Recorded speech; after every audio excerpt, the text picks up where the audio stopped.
Have you ever noticed how easy it is to forget who you are when the world keeps telling you who you should be? When identity turns to performance, worth turns into approval, and the body becomes something to manage instead of something sacred. That's what this talk is about. I recently gave this presentation at the UCLA University Catholic Center during their quarterly women's brunch. The conversation centered on identity, embodiment, and what it really means to live as a daughter of God in a culture that constantly pulls women out of themselves. This talk is called God Meets You Where You Are, Identity, the Body, and Becoming a Woman of Depth. If you ever felt fragmented, pressured, or unsure where your worth really comes from, this conversation is for you. Let's get into it. One of the things that I want to say before I really begin our conversation is that the gospel today, that's the gut punch that's really going to bring all of this together. That was my New York accent there, all of it, okay? Bring it all together. And I encourage you to go back and sit with it because it's actually one of my favorite gospel verses. And one of the things I try to take with me every single day through life, that you are the salt of the earth. You are the light of the world. And today we're going to take that even deeper and give it to you in a way that you can just go out and burst out into the world with all of this saltiness and all this light. Okay. But before we do jump into that, today's talk is actually titled God Meets You Where You Are, Identity, the Body, and Becoming a Woman of Depth. All right. And so I want you to take the following words that I'm about to say. I want you to inscribe them on your heart. I want you to inscribe them in your mind and on your soul. You are a daughter of God. And that's a very weighty thing to kind of sit with and to chew on. And I've got to tell you, I really didn't understand what the heck that meant until literally about maybe 2 years ago. And I could have had some of you in this room. So that's how old I am in comparison to all of you. So if you don't get that, what that truly means, I want you to sit with it because we're going to unpack that today. Being a daughter of God means something very special, that before you're anything in this world, before you have any title, before anything that you achieve, before anything or any way that anyone can perceive you, before the narratives that are placed on you by the culture, by relationships, or even by yourself, before you do anything, before you prove anything, you are a daughter of God. God already knows you. He formed you in your mother's womb.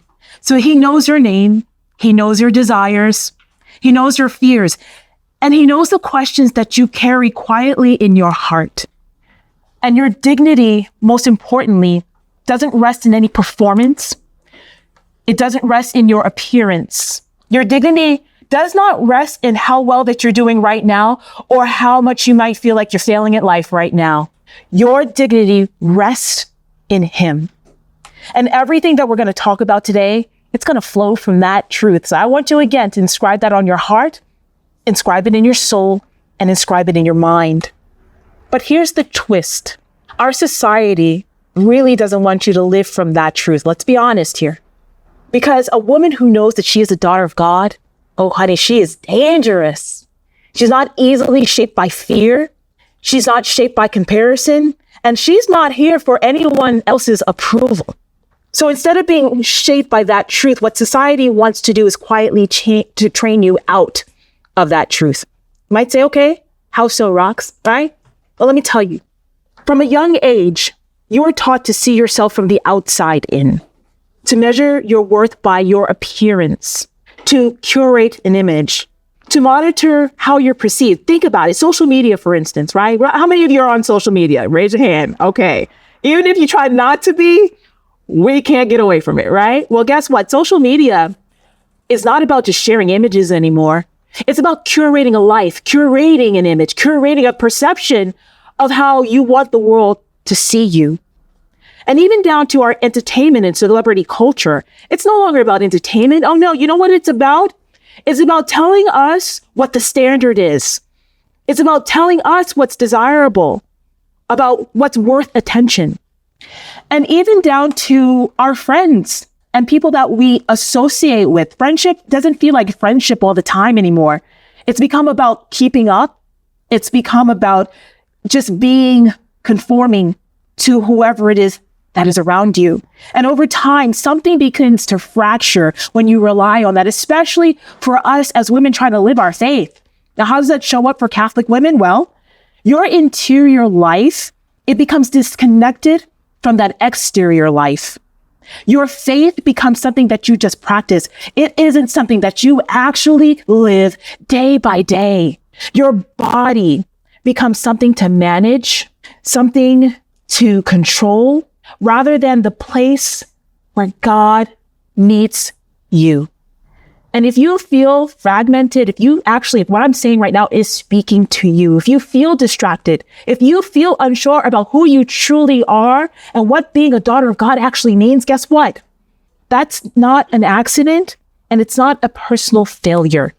It's the result of living in a culture that constantly pulls you away from the truth of who you are.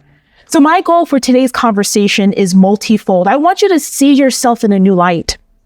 I want to just plant a little seed in your heart that will inspire you to view your body as a living tabernacle where you can intimately encounter God on a daily basis. I want to affirm in you that your interior life, it absolutely does matter. And I want to help you to understand that your body is a gift. It's not a project. It's not a problem to solve. And I want you to begin how to learn what stewardship of that gift is and how that can lead you to so much depth, how that can lead you straight to freedom, and how that will help you to lead your life forward over the years through true integrity. But most importantly, I want to challenge every single one of you in this room today. I want to challenge you to learn how to radically love yourself, love your body, and let everything about who you are stem from a single truth in your identity, that God made your body sacred. And finally, I just want to wrap things up by the end of this and let you know how all of this is the foundation of truly knowing who you are.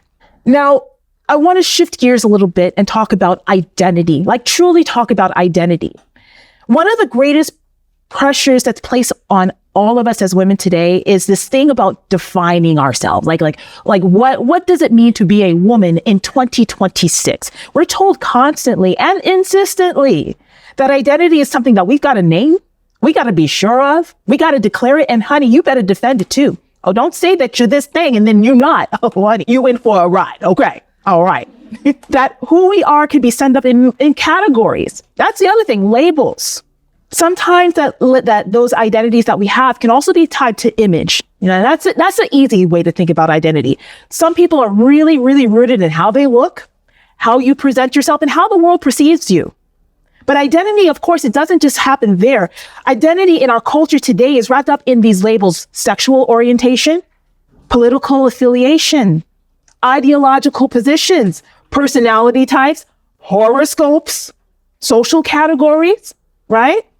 And increasingly, identity is wrapped up in what we do as women in our culture today: our work, our productivity, our titles, the roles that we occupy in the world: daughter, sister, aunt, GPA 5.4. Well, I've been out of college for a long time. I don't know. What's it? 4.0? What's the highest now? Whatever. 4.36? I don't know. Okay. Those things. Okay. We wear those on our sleeves as who we are.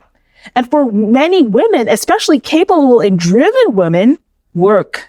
Oh boy, work becomes a kind of anchor for you that you hold on to. It gives us structure. It gives us meaning.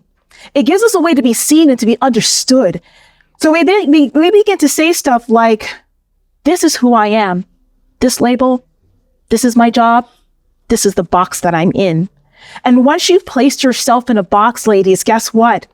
You're going to be expected to stay there, to stay consistent, to stay loyal, to stay decodable and predictable by others, to remain the same, even if your interior life is changing and growing or even questioning. And let me tell you something from experience. I will tell you that way of living is completely exhausting, because an identity built on labels and roles only leaves you with so little room to change. Now, I want to take this a little bit personal. I don't want it to stay on the surface. I want this to go deep. I don't stand here to talk at you. I stand here as a woman who has been in your positions, every single one of you in this room, who has had to evolve and is continuing to evolve, and who understands that, honey, the evolution doesn't end until the day you die. And even death is an evolution in and of itself. For a long time, I understood myself by what I did. I knew how to introduce myself to the world by my own very titles. Roxy, the dancer. I was a professionally trained ballet dancer from New York City. Okay. Been around the world with that. I was an actress. If you can't tell, I have a little drama to me.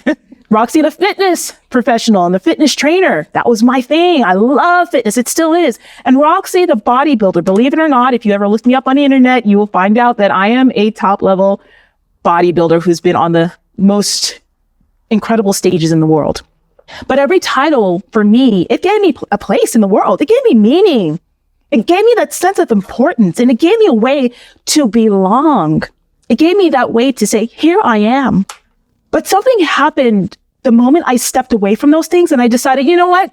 I'm ready to retire. I'm ready to focus on other things. I completely lost who I was.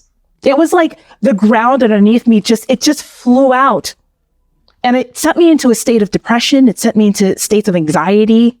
And it sent me trying to claw my way back to define exactly who I am. I felt empty. I felt disoriented. I felt lost.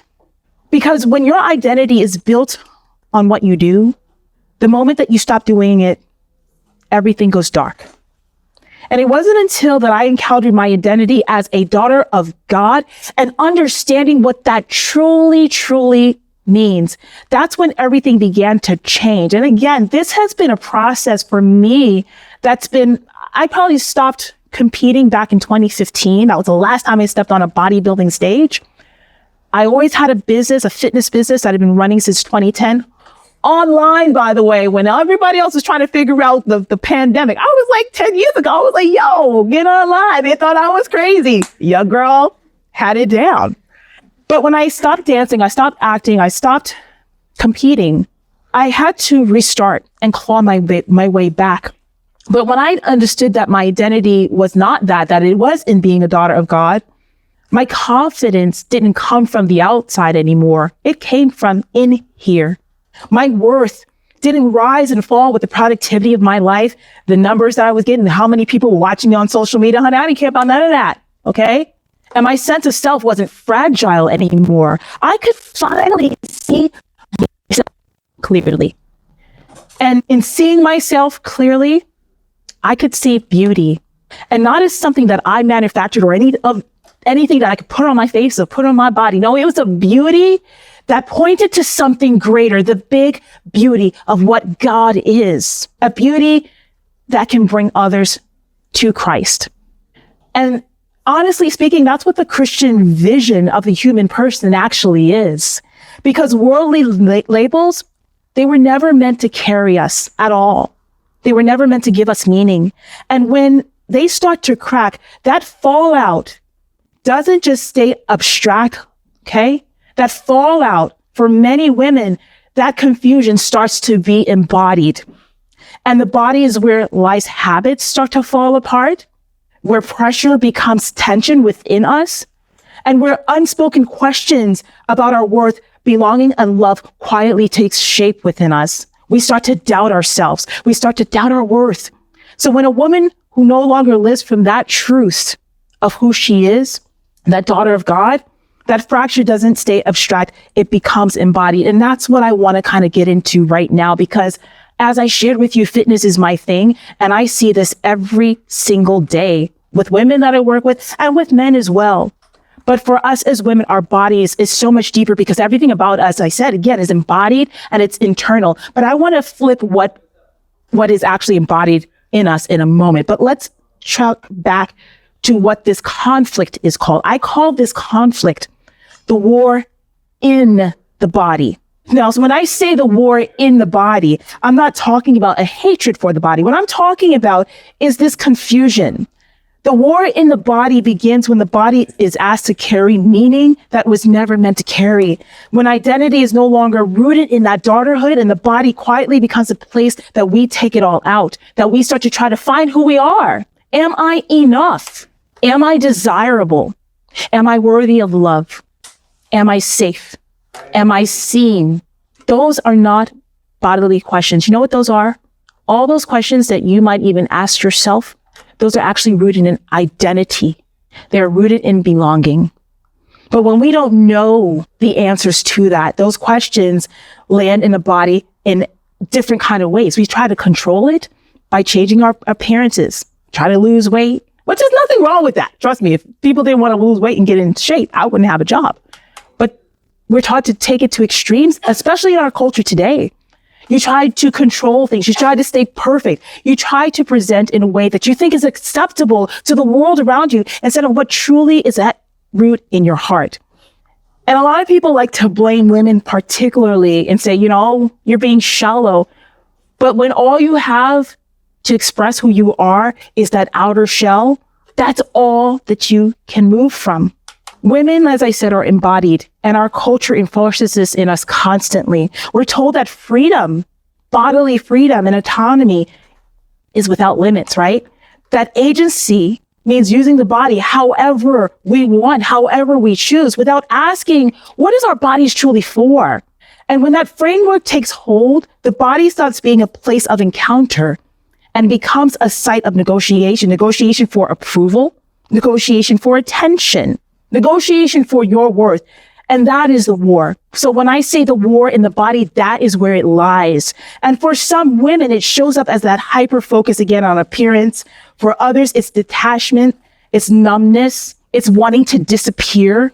It's different expressions, but it all has that same root, that a body carrying the weight of identity is never what you were truly meant to be. Now, I want to, again, just one more time, turn this back on a personal way. The body for me was my calling card.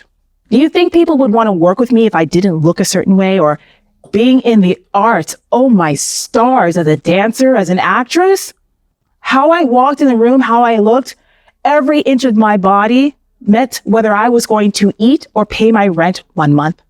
And even as a bodybuilder, it's a great industry. Well, I take that back. It's got some faults, okay? But it's inspiring to look the best that you can look, right? Like, girl's got some guns here. But I set myself up to be scrutinized from my head to my toe. And I signed up for it, and it drove me crazy, okay? So I know this war personally. And when I was finally able to let that go, the displacement that I felt started to go away.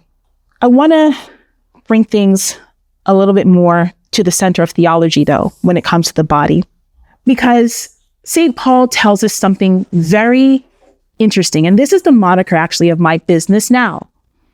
And that is this, 1 Corinthians chapter 6, verses 19 to 20.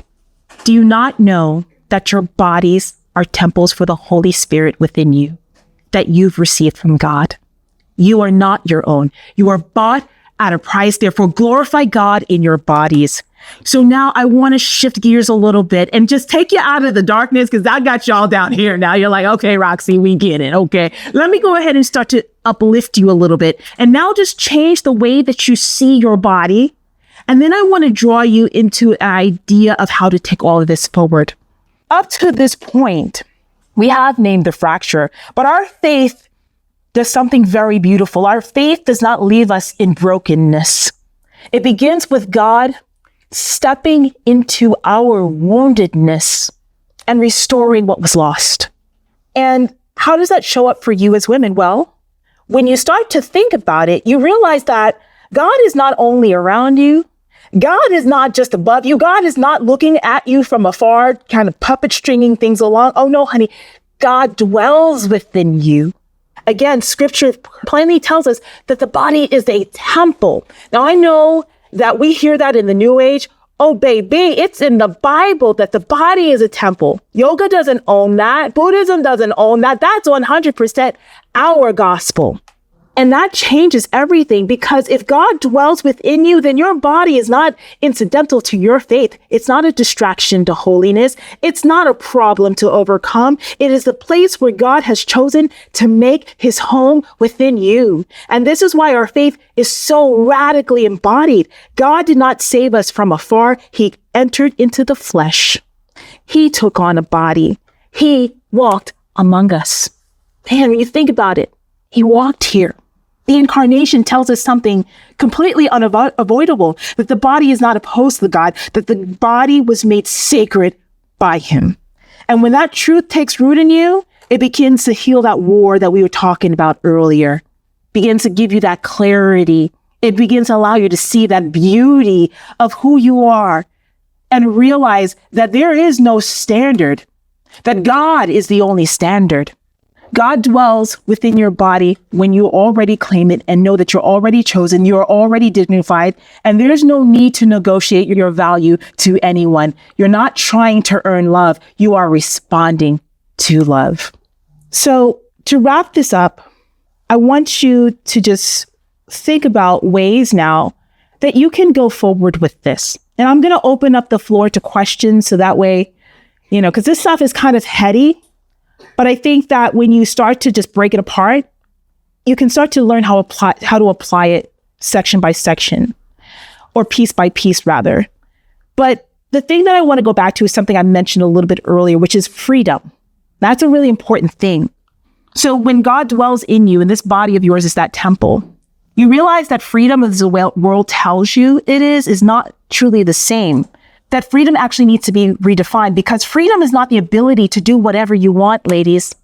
You know what freedom actually is? Freedom is the ability to choose what is good. And goodness isn't about how you feel. It's not a feeling.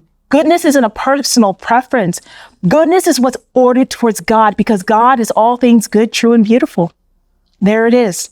So when you understand yourself as a daughter of God, freedom stops being reactive and it becomes a discernment. You begin to ask different kind of questions, like, is how I'm living aligned with who I truly am as God made me to be? Is how I'm presenting myself leading me closer to God, or is it leading me further away from him? Is this choice that I have to make right now forming me into the woman I am called to become? Freedom in this sense is not about removing limits either. It's about gaining clarity. It's about having a clarity that changes how you move through this world. You're no longer driven by comparisons. You're no longer looking at the other lady or to your left or to your right and seeing how you measure up against them. No, because we all get to shine. We all get to stand in who we are through the eyes of God. You're no longer trying to keep up, perform, or to prove. Why? Because God is that standard, and you are an individual. And from that point, I want to switch over to the interior formation. And I want to affirm in you that interior formation matters. Going to mass matters. Showing up to confession matters. Praying your rosary matters. Consecrating yourself to the Blessed Mother matters. Knowing Jesus Christ matters. Being sisters in Christ, supporting each other matters. Because daughterhood is not something that you declare once. Oh no, it's something that you have to live day after day after day. And it's rooted in how you pray. It's rooted in how you rest. We're in boss babe mentality. Ooh, girl, that will burn you out. Okay, listen, I'm a business owner. The biggest thing for me that has changed me is rest. You learn how to set boundaries. You learn how to speak to yourself. And you learn how to steward your body with the proper allocation of time and attention that's ordered towards goodness. And these are choices that you're going to have to make daily. And they're going to eventually form your instincts. So that way it's second nature. Over time, something is going to shift for you. Your life starts being about managing appearances, and it becomes about building kingdom. So I want to wrap this up by saying the following words to you. Again, something that I want you to inscribe on your heart. All of these things, when you do them together, is what truly makes you a woman of real depth. And it can start today. It doesn't have to be 20 years down the road. It will grow as you grow. It will evolve as you evolve. A woman whose identity, whose body and choices are aligned, that is a woman of depth. A woman who knows where she comes from, that is a woman of depth. A woman who knows who she belongs to, that is a woman of depth. And from that place, oh honey, that's where you're truly free. You're free to love well. You're free to live fully. You're free to let your life, in even the most ordinary circumstances and situations, reflect the presence of God dwelling within you. And that's what it means to be a daughter of God and a woman of depth.